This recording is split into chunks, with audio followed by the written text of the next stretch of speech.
Okay. Sorry. I am here with my great friends, Ashley and Squeaky, and we are celebrating the premiere and the debut of Father's Day. These are the creators, the writers, the power people behind this awesome movement, this awesome project. Ladies, one by one, or all at once, but one by one, tell me, first of all, tell me how you feel right now. Now that it's premiered, now that it's out there, tell me how you feel. Someone actually, one of the attendees just asked me that, and I just feel relieved.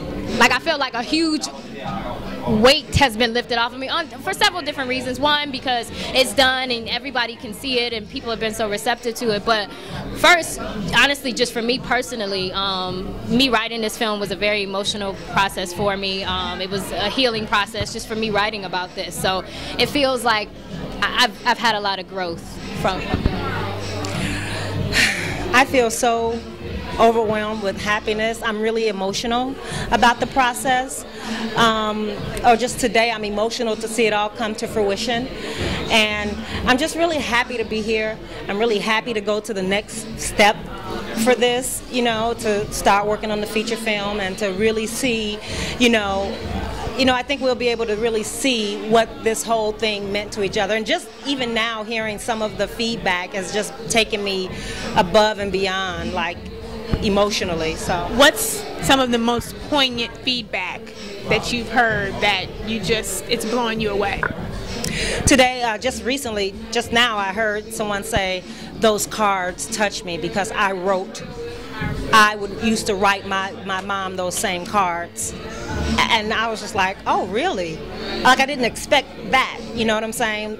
So that was really, that was an emotional thing for her, and made me emotional. So also another compliment too that I just received as well was that the film had a good balance. And actually someone from NFI was saying sometimes they get really annoyed when they feel like things are very one-sided, and there are a lot of things out there that just bash the father and it's all the father's fault. But they felt like we did a good job with showing a good balance between the father and the mother in the film. How has this changed your own relationship with your mom?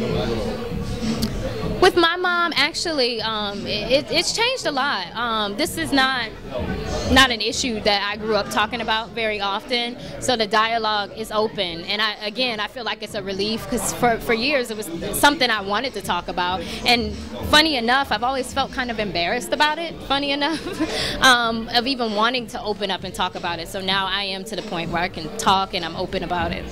Tell us some of the next steps. What's coming next for Father's Day and the movement? Well, right now we're going to run it in the film festival. We are in the process of, preparing the feature film, and ultimately we want to do a feature and then we want to do a TV show, really raw. HBO, Showtime, raw, gritty television show. So those are some of the things that we have an interest with doing. That's some of the places we want to take this.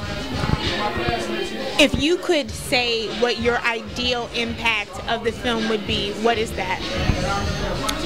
For one, I would like to see the numbers change. That ugly percentage of, kids growing up in fatherless homes, I'd like for that to change. I'd like for people for the dialogue to open up even more to where we're not accepting that anymore, where fathers are involved, mothers are making better decisions, just all the way around where it's something that as a community that we're all getting involved in and taking it on as our issue rather than an individual personal issue. I think, the film for me was, we wanted people to think. It wasn't about beating you over the head with a bunch of statistics. It was think about what your own situations are. We did not analyze or really realize how we were affected until we got to doing this process.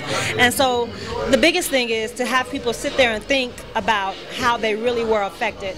The woman with the cards who said, oh my God, I used to write those same cards, but what did that do to her? And what does that do how do you live going forward? Does that mean you're thinking 100% about every man man that you deal with or that you date to see, hey, I don't need to be, I need to really be making conscious decisions. You know what I'm saying? That's kind of where we wanted it to be. We want people to really just think, think about the impact that they had from not having the father in the home and how they want to make the change going forward. And after you get them to think, what do you want to happen?